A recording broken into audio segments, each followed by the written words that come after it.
Many of us enter into marriage without this understanding. The fact that somebody loves you doesn't mean that the person is an inferior human being.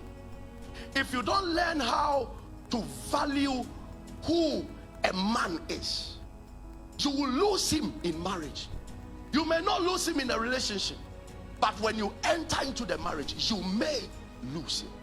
If you don't understand the prophetic value of a woman whilst single today, there is a likelihood, even 80% likelihood, that you will end up losing your wife very soon.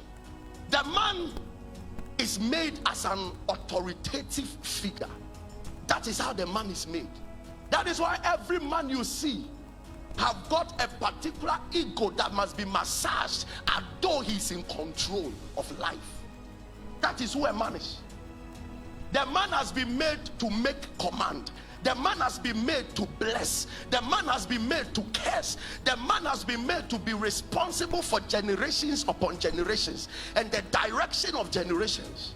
That is who a man is. It's inside of a man. If you don't know this and you marry a man and you begin to mess up, you are in the course and in the journey of losing him. You may be in the same house with him, but you have lost him.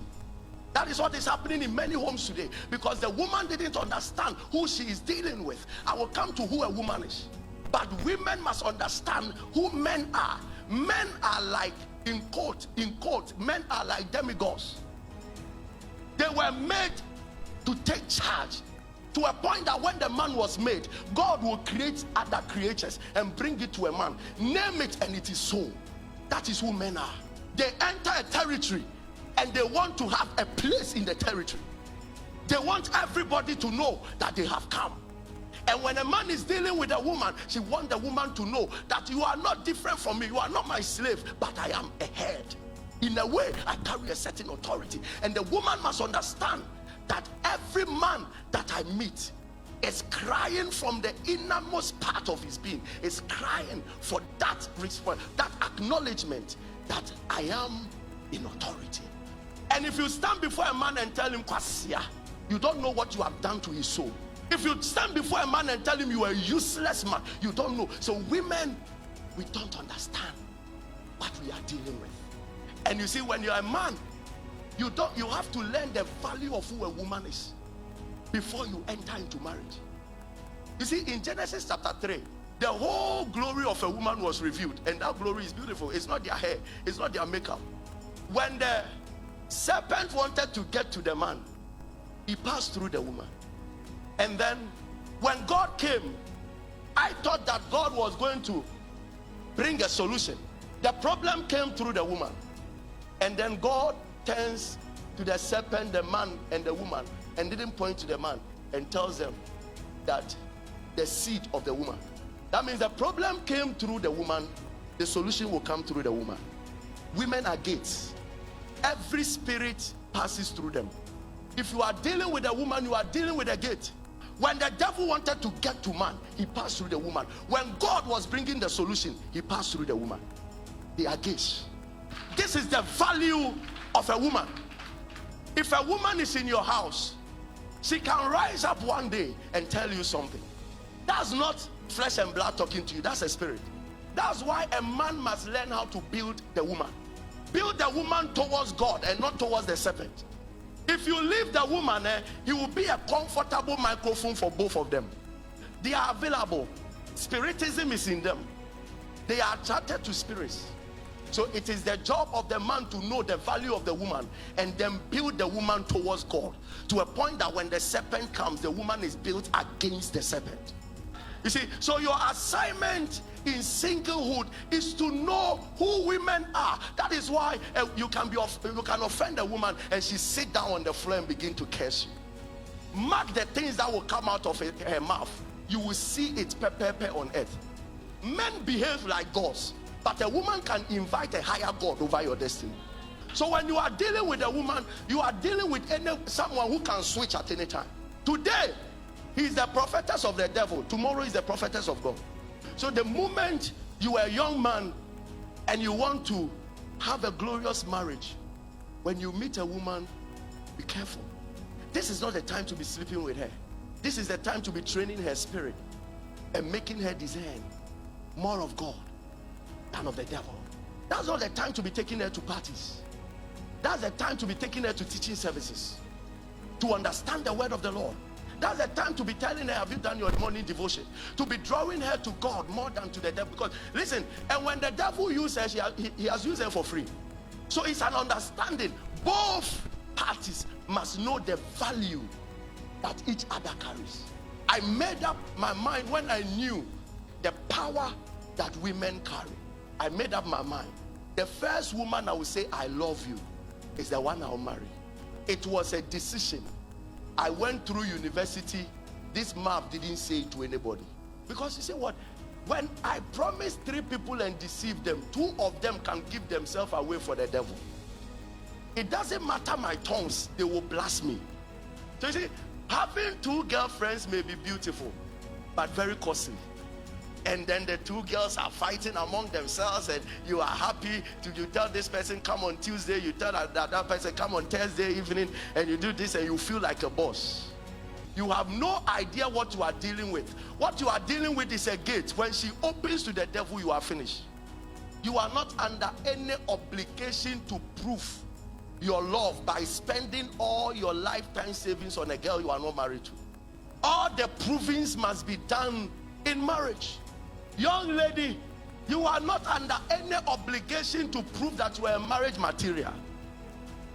I want to know if you are a marriage material, so come to my house and come and sleep there for 1 week. Then I know if you can fetch water well, and if you can cook kontomre well, and if you can cook a benquine well, and then I know. And within 1 week, he's sleeping with you, you are washing clothes, you are doing that, you are going on errands, and you are coming, you want to prove that you are a marriage material. Sir, in relationship, we don't do that. It is in marriage that we prove whatever is in us. Sir, you can take care of that girl in school, that's fine. That's fine, that's if you have access. But before marriage, that woman is the responsibility of her parents. That is why on the wedding day, her father comes to deliver her to you. So if you go and pay school fees and she leaves you later for the one that God has chosen, please don't cry. It's not your job. It's not your job to be paying rent to prove that you love her, and then you give money. One time I told the young, what is wrong with you? He pays the girl every month. It was later he found out that the girl was also paying another boy. Mary was pregnant, but nowhere was it recorded in Bible that she even explained herself to Joseph. It was God that went into the dream to explain. I'm pregnant, so what? You are going to my family to break up. Go and break up. Mary didn't even bother to tell Joseph that God has impregnated. If it is only sex you are looking for, so you marry me to let me know that you love me. Let me just give it to you. Relationship is not marriage. It is after relationship you become a wife. It is after relationship you become a husband. When you are in the marriage, then you are a husband, then you are a father, then you are a wife, then you are a mother. It's not before marriage. Stop proving yourself. If the person means business, he will realize that he is in relationship with a woman, not a wife. No one on earth is born with the qualities of being a good partner. No one came out as a good husband. No one came out as a good wife. No. We learn. The Bible says that let the husbands deal with the wives with knowledge. We learn. So in your singlehood, you don't master the skill of chasing girls. You have to be mastering the skill of being a good father. You master the skill of being a good husband, so that when you land on the right partner, you can be a good partner and a good husband and a good wife to the person. It is not impartation, it is learned. Nobody can lay hands on you for you to certainly be a good husband. It doesn't work. It is learned. It is learned. Unfortunately, we come for meetings like this, and then when you are talking to the women, they say, no, talk to the men. You are talking to the men, they say, talk to the woman. At the end of the day, we leave and nobody learns anything because everybody is pointing to another. No, to be a good partner, you must know what you must be to. If you're a man, you must know what you must be to a wife. If you're a wife, you must know what you must be to a husband. It's not what the husband must be to you. That is the generation we have today. All girls know who a man must be to them. They don't know who they must be to a man. And the men also know who a woman must be to them, but they don't know who they must be to a woman. So to save your marriage, you keep on incubating into your spirit the things that you need to know concerning a woman. And you see, you go into marriage these days and you realize that the man knows everything the woman must be, but doesn't know who he must be. So when you are going into marriage, they tell you, if you're a woman, the family calls you, this is what he must do for you, this is what a good man must do for you, but they never tell you what you must do. A very corrupt generation. No one is delayed in marriage. No human being sets the time for marriage, because the timing of marriage is not set by a man, it's not set by the society, it's not set by them, it's set by the Holy Spirit, according to the destiny that the Lord has given you. If I meet 60-year person who is not married, I'm not worried, because the timer is in the hands of God. If I meet 50 years, I'm not worried. So you see, don't rush into marriage because the society is timing you. No, because of that, people have married monsters just to please a family, just to please friends, just to please society. They just jumped into something before turning back to know they didn't analyze what the decision they made. Wow, what if you hear that? Obi Warren, Obino, that Obi can be upon you. Don't let anybody give you pressure on it. Marriage is not a joke. Omo be now sorry, and Opa me can't say go and marry. Do you think it's a joke? Sometimes what people refer to as marriage is wedding. Wedding is a day's event. Marriage is a lifetime event. And sometimes the people telling you to marry is a mistake. They are rather saying go and find a wedding to do, so that I can ask of your colors and wear it and come. And they don't care who you are going to sleep on the same bed with. They don't care. The next thing is that beware of the unforgiving and revengeful partner. You see, marriage is a game of love and offenses. Today, everything about me tells you that I love you. Tomorrow, I'm in a swing mood, and everything about me tells you, the interpretation to you is that I'm not a good man, I hate you. So you see, one of the most important things, and I believe that the most important thing you need to enter into marriage with is the heart of forgiveness. It is. So whilst a single, you have to be deliberate in building your spirit to learn how to forgive quickly. If you find it difficult to forgive, marriage is not for you. Stay back, give yourself some time, and keep building yourself up to a point that you can stand, and then learn how to forgive people as you should. It's forgivable not to go into marriage with a television, a bed, it's possible not to go into marriage with cooking utensils or a cooker or a fridge. It's possible, but it is unforgivable to go into marriage with an unforgiving heart. You need a forgiving heart before a television. I went to a wedding, we are done, and the following day I received a call from a man. He said, Papa, as I'm talking to you now, I am somewhere at the corner. He said, this marriage no go work. I said, what is it? He said, the way the woman has insulted me last night, the wedding day. He said, the way she has insulted me, Papa, I tell you, this marriage will not work. He said, Papa, don't talk. Even if God comes and tell me I should stay in this marriage, I know God hates me. This marriage will not work.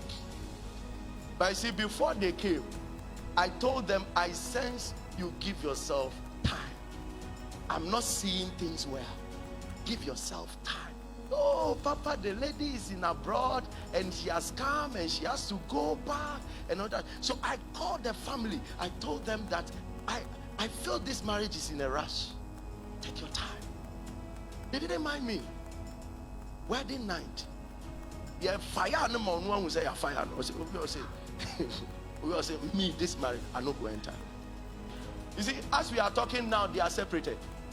So some of these things we are talking about, it's a serious matter. Take your time and build forgiveness. Build a heart. And sometimes tell yourself, my partner doesn't know what he's doing.